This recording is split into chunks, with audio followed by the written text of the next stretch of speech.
যেখানে শেখ হাসিনা সরাসরি মানে তারেক রহমান জনগণের টাকা লুট করে বিদেশে গিয়ে লন্ডনে আরামে জীবন কাটিয়েছেন সেটা বলেছেন, বিএনপি সুযোগ পেলেই চরমপন্থীদের সঙ্গে হাত মেলায় সে কথা বলে বিএনপির রাজনৈতিক উদ্দেশ্যের প্রতি সন্দেহ প্রকাশ করেছেন।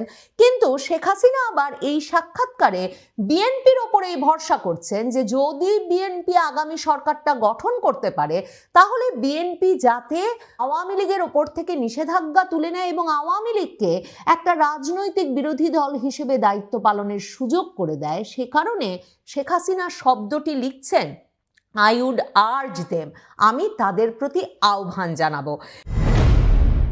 ভারতের শীর্ষস্থানীয় গণমাধ্যম উইয়ন নিউজকে দেওয়া এক সাক্ষাৎকারে শেখ হাসিনা বেশ কিছু বিস্ফোরক মন্তব্য করেছেন। প্রথমতই আমাকে এই সাক্ষাৎকারটি বিশেষভাবে চমৎকৃত করেছে যে এর শিরোনাম করা হয়েছে যে আমার প্রথম অগ্রাধিকার হবে বাংলাদেশের সাংবিধানিক শাসন ব্যবস্থা ফিরিয়ে আনা। My first priority is restoring constitutional governance. Zee নেটওয়ার্কের উইয়ন নিউজের সহযোগী সংস্থা জি 24 ঘন্টাকে দেওয়া এই এক্সক্লুসিভ সাক্ষাৎকারে সংবাদ মাধ্যমটি যাকে এক্সক্লুসিভ ইন্টারভিউ বিশেষ সাক্ষাৎকার হিসেবে অভিহিত করছে, সরাসরি শেখ হাসিনাকে প্রশ্ন করা হয়েছিল যে বাংলাদেশে নামার পর আফটার ল্যান্ডিং ইন বাংলাদেশ আপনার প্রথম অগ্রাধিকার বা আপনার অগ্রাধিকার কি হবে, আপনার প্রায়োরিটি কি হবে। এবং শেখ হাসিনা মানে এটা যে একটা অনিশ্চয়তায় ভরা ব্যাপার, কবে তিনি ফিরতে পারবেন সেটা যে শর্ত সাপেক্ষ ব্যাপার, কি কি পরিস্থিতি হলে তিনি শিগগিরই বাংলাদেশে ল্যান্ড করবেন, এসব কোনো বিষয়ে না গিয়ে শেখ হাসিনা অত্যন্ত আত্মবিশ্বাসের সঙ্গে এবং সরাসরি উত্তর দিয়েছেন যে বাংলাদেশে নামবার পর তার প্রধান কাজ হবে বাংলাদেশে কনস্টিটিউশনাল গভর্নেন্স, সাংবিধানিক শাসন ব্যবস্থা ফিরিয়ে আনা এবং আইনের শাসন প্রতিষ্ঠা করা। তিনি বলেছেন বাংলাদেশে মাসের পর মাস ধরে আইন শৃঙ্খলা ব্যবস্থা ভেঙে পড়েছে, মব ভায়োলেন্স চলছে, যাকে ইচ্ছা যেখানে ইচ্ছা যেভাবে ইচ্ছা আটক করা হচ্ছে এবং বাংলাদেশের গণতান্ত্রিক প্রতিষ্ঠানগুলোকে উদ্দেশ্যমূলকভাবে ভেঙে ফেলা হয়েছে এবং 1.5 লাখের বেশি মানুষ এখন বিভিন্ন ভুয়া মামলায় কারারুদ্ধ আছে। এসব কথা উল্লেখ করে তিনি বলেছেন সেসব ভুয়া মামলায় আটক ব্যক্তিদেরকে সাথে সাথে মুক্তি দিতে হবে, রিলিজ মাস্ট বি ইমিডিয়েট, এবং বাংলাদেশের সাংবিধানিক শাসন ব্যবস্থা প্রতিষ্ঠিত করতে হবে। এরপর তিনি বলছেন যে এর বাইরে যা যা ইউনূস ধ্বংস করেছেন তা আবার পুনর্গঠন করতে হবে, কারণ বাংলাদেশের যে মানে দ্রুত বর্ধনশীল অর্থনীতি সেটা একরকম থমকে দাঁড়িয়েছে, বাংলাদেশে সকল রকম বিনিয়োগ বন্ধ হয়ে গেছে, নিয়োগের যে সুযোগ, চাকরির যে সুযোগ, এমপ্লয়মেন্ট অপরচুনিটিস সেটা থেমে গেছে, কৃষক শ্রমিক এদের কাজের সুযোগ থেমে গেছে, এসব আবারও নতুন করে গড়ে তুলতে হবে। এবং তিনি বলেছেন বাংলাদেশে এই মুহূর্তে মবের সন্ত্রাসীর মুখে কোনো আইনের শাসন নাই এবং বাংলাদেশের সকল ব্যাকগ্রাউন্ডের মানুষ, সব ধরনের মানুষের মধ্যে যে ধরনের একটা ভয় এক্সট্রিমিস্ট ফোর্সকে, চরমপন্থী গোষ্ঠীকে ইউনূস ক্ষমতায়িত করার ফলে যেসব সন্ত্রাসী গোষ্ঠী যাদেরকে কোনো রকম শাস্তির মুখোমুখি করা ছাড়া ক্ষমতায়িত করা হয়েছে তাদের কাছ থেকে বাংলাদেশকে ফেরত নিতে হবে এবং বাংলাদেশে এমন একটা সরকার প্রতিষ্ঠা করতে হবে যে সরকার এই গত কয়েক মাসের যে জখম তৈরি হয়েছে সেই জখম সারিয়ে তুলতে পারে, বাংলাদেশের শাসন ব্যবস্থার ওপর জনগণের আস্থা পুনঃপ্রতিষ্ঠা করতে পারে এবং আবারও উন্নয়নের পথে বাংলাদেশকে চালিত করতে পারে। মানে শেখ হাসিনা স্পষ্টতই এ ব্যাপারে আত্মবিশ্বাসী যে তিনি বাংলাদেশে ল্যান্ড করতে যাচ্ছেন, বাংলাদেশে নামতে যাচ্ছেন ইউনূস সরকারকে হটিয়েই, এবং সেটা খুব শিগগিরই ঘটতে যাচ্ছে।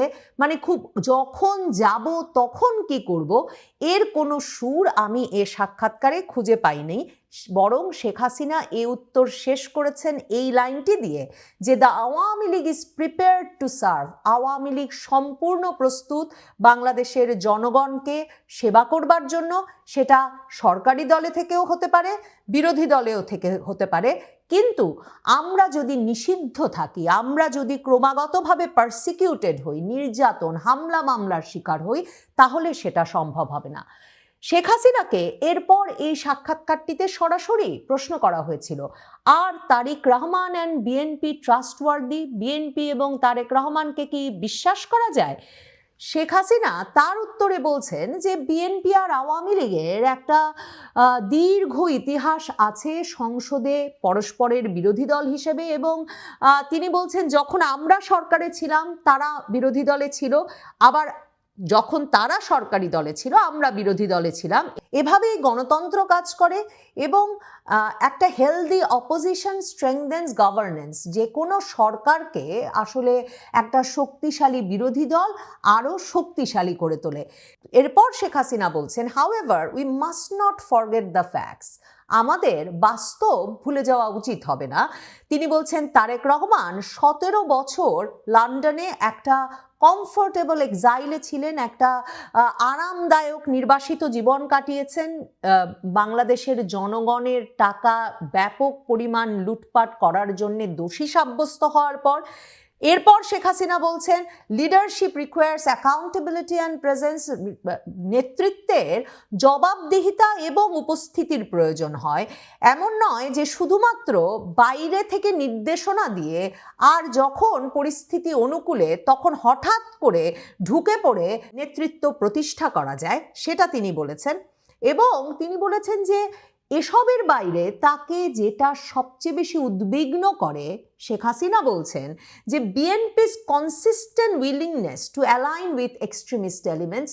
তিনি বলছেন যখনই সুবিধা, যখনই বিএনপির স্বল্পমেয়াদী কোনো স্বার্থ উদ্ধার হয়, তখনই যে বিএনপি চরমপন্থী গোষ্ঠীগুলোর সঙ্গে এক রকমের ঘেঁষে পড়ে, সেটা তাকে সবচেয়ে বেশি উদ্বিগ্ন করে।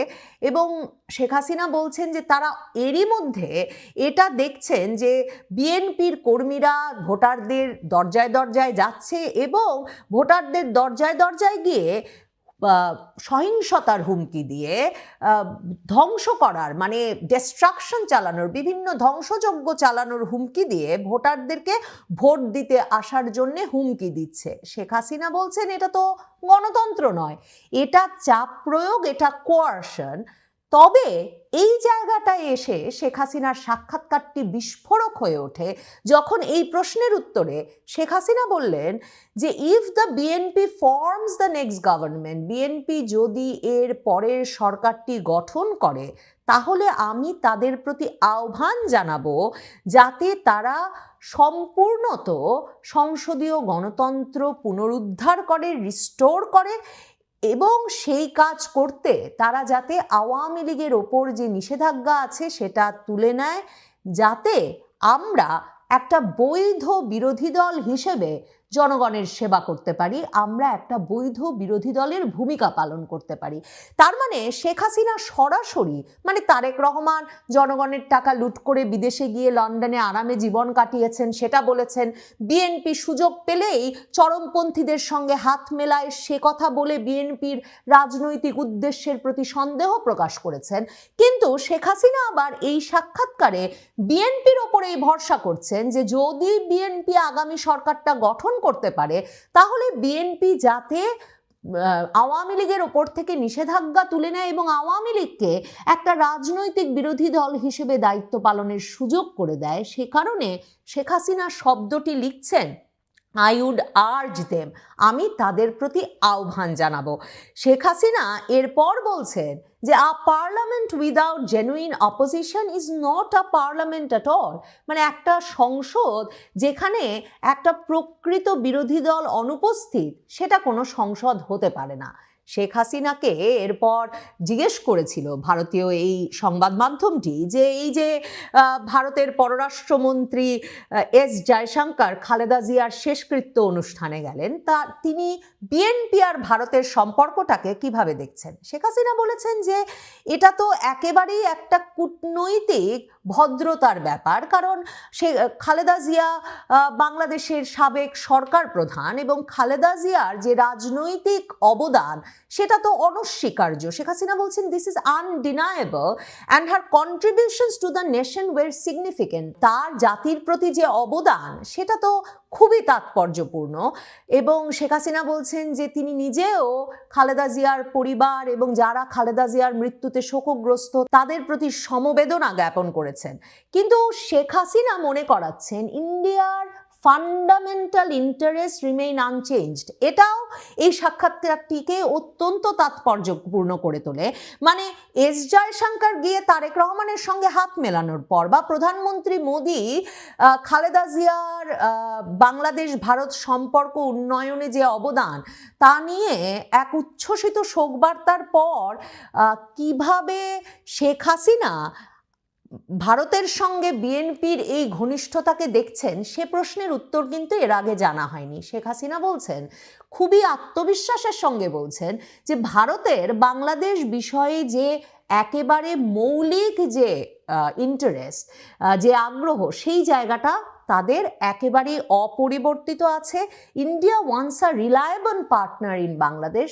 ভারত বাংলাদেশে একটা নির্ভরযোগ্য অংশীদার চায়, যেই নির্ভরযোগ্য অংশীদার, নির্ভরযোগ্য সরকারটি বাংলাদেশে স্থিতিশীলতা রক্ষা করতে পারবে, বাংলাদেশের সংখ্যালঘুদেরকে সুরক্ষা দিতে পারবে এবং তাদের দেওয়া প্রতিশ্রুতি রক্ষা করতে পারবে, যা কিনা আঞ্চলিক যে কোঅপারেশন, আঞ্চলিক যে সহযোগিতা তাকে সবসময় সমুন্নত রাখবে।